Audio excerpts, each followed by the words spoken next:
आज हम प्याज की फसल में मौजूद हैं। आपको दिखाएंगे माशाल्लाह यहाँ पे जो हमने पनीरी शिफ्ट करवाई थी, मुंतकिल करवाई थी, वो माशाल्लाह इस वक्त बहुत शानदार है। तो यहाँ पे आपको पौधे दिखाते हैं, यहाँ पे दिखाएं पौधे काफ़ी अच्छी बढ़ोतरी कर रहा है और पौधे भी ठीक हैं। यहाँ पे देख सकते हैं इसकी जो चोटी है वो ख़राब नहीं हुई। अक्सर देखा जाता है कि इसकी जो चोटी होती है यहाँ पे जो ना ये ख़राब होना शुरू हो जाता है, पीले होना शुरू हो जाते हैं, अक्सर फंगस की बीमारियाँ लग जाती हैं। यहाँ पे ने ये जो काश्तकार है उन्होंने माशाल्लाह काफ़ी अच्छी देखभाल की है और यहाँ पे देख सकते हैं कि वो जो है जड़ी बूटियों की तलफी भी कर रहे हैं, जड़ी बूटियाँ उखाड़ रहे हैं। आप जो काश्तकार हैं कोशिश किया करें कि अपनी फसल का जो है ना मुआयना किया करें, चेक किया करें और अपनी फसल की देखभाल किया करें। ये जो प्याज की फसल है बहुत मेहनत मांगती है, तो इस हवाले से आपके अगर आप अच्छी फसल हासिल करना चाहते हैं, अच्छे प्याज हासिल करना चाहते हैं, तो अपने जो पौधे हैं उनकी देखभाल करें, जड़ी बूटियों की तलफी करें।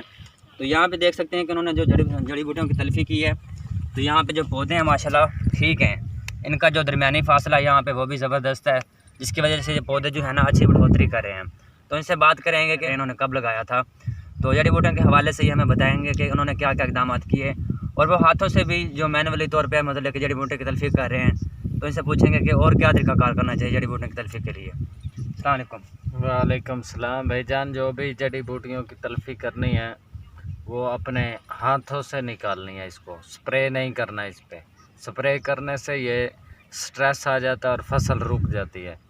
इसलिए कि इसको जो भी इसमें गंद वगैरह या डीला वगैरह हो उसको अच्छे तरीके से हाथ से निकालना चाहिए, ताकि फसल को अच्छी तरह से खुराक मिल सके और उसकी अच्छी नुमा के साथ वो चल सके। ये जब पनीरी शिफ्ट होती है ये तकरीबन 8वें महीने की 15 तारीख को होती है। 8वें महीने में भी लगा सकते हैं। मौसम के लिहाज से गर्मी का ज़्यादा टेम्परेचर हो तो उसके लिए आपको तकरीबन 8वें महीने की 15-20 तारीख को शिफ्ट कर देना चाहिए। ज़्यादा लेट नहीं करना चाहिए, ज़्यादा लेट करने से ये फिर औसत कम हो जाती है और रेट भी अच्छा नहीं ले सकते। और ये जो नोक है इसकी पीली होने का खदशा, इसको फंगस लग जाती है। फंगस के लिए इसको हर 8-8 दिन इसके वक्फे पर सक्सेक्स और एमामेक्टन मारते रहें और इसको 2 बोरी नाइट्रो, 2 बोरी DAP, 10 लीटर जिंक और 10 किलो यूरिया के साथ इसकी खुराक है। और तकरीबन इसकी पैदावार हम 500 से लेकर 600 जाली तक ले सकते हैं।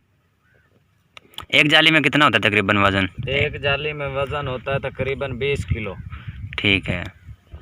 तो माशाल्लाह आप काफ़ी यहाँ पे मेहनत कर रहे हैं, पौधे भी शानदार हैं और शायद पौधों की बढ़ोतरी की शानदार वजह यही है कि आप इसको टाइम दे रहे हैं। तो कोशिश करें कि आप अपने पौधों की देखभाल करें। जैसे कि यहाँ पे जड़ी बूटियाँ हैं, तो जड़ी बूटियाँ करती क्या हैं कि आपके पौधे के साथ खुराक, पानी और हवा में मुकाबला करती हैं। खुराक नहीं ले पाते आपके पौधे, तो जिसकी वजह से स्ट्रेस में चले जाते हैं पौधे। तो कोशिश किया करें कि जड़ी बूटियों की जो है ना यकीनी तलफी किया करें, ताकि आपके पौधे अच्छी बढ़ोतरी करें, खुराक ले सकें और जो बल्ब बनता होता है या जो मतलब कि गंडा बनना होता है वो अच्छा बन सके, ताकि आपको वज़न भी ज़्यादा मिले, पैदावार भी ज़्यादा मिले। तो ये इंशाल्लाह वक्तन फ़क्तन जो भी इसके हवाले से मालूमात होंगी, कीड़ों के मतलब, बीमारियों के मतलब, बहुत मालूमात आपके साथ शेयर करेंगे। ये चंद थोड़ी सी मालूमात बतानी थी कि जड़ी बूटियों की तलफी के लिए हमने क्या तरीक़ाकार करना है। कोशिश करें कि अपने हाथ से जो इसकी मैनुअली जड़ी बूटियों की तलफी है वो कर लिया करें। अक्सर जो जड़ी बूटियाँ हैं वो स्प्रे से तलफ नहीं होती, तो कोशिश करें कि अगर आप अच्छा स्प्रे भी कर लेते हैं तो उस सूरत में भी कोशिश करें कि स्प्रे करने के अलावा जो जड़ी बूटियों की तलफी है वो गोडी भी करवाएं। उसकी यही वजह है कि इन्होंने काश्तकार भाई ने जो है ना अपना टाइम दिया है, इसको मेहनत कर रहे हैं कि इनकी जो फसल है वो शानदार है, बढ़ोतरी अच्छी करे और पैदावार अच्छी मिले। तो इस तरह आप जड़ी बूटियों की तलफी के लिए इनको टाइम दिया करें, फसल का देखभाल किया करें, ताकि आप अच्छी पैदावार भी हासिल करें। यहाँ पे आपको मज़ीद जो है पौधे दिखा देते हैं। यहाँ पे देख सकते हैं कि जो इसकी नोक है माशाल्लाह, देख सकते हैं कि कितनी बढ़ोतरी कर रहा है पौधा। उसकी नोक भी माशाल्लाह ठीक है, बीमारियों से पाक है, कोई फंगस का ख़तरा नहीं है, यहाँ पे कोई हमला नहीं है। तो इस तरह आप अपनी फसल की देखभाल करते हुए, जड़ी बूटियों की तलफी करते हुए अच्छी पैदावार हासिल कर सकेंगे। तो उम्मीद करता हूँ मेरी आज की वीडियो आपको पसंद आई होगी।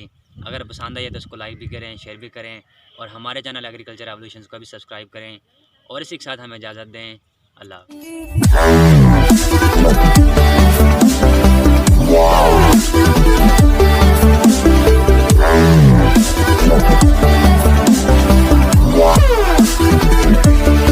हाफ़िज़।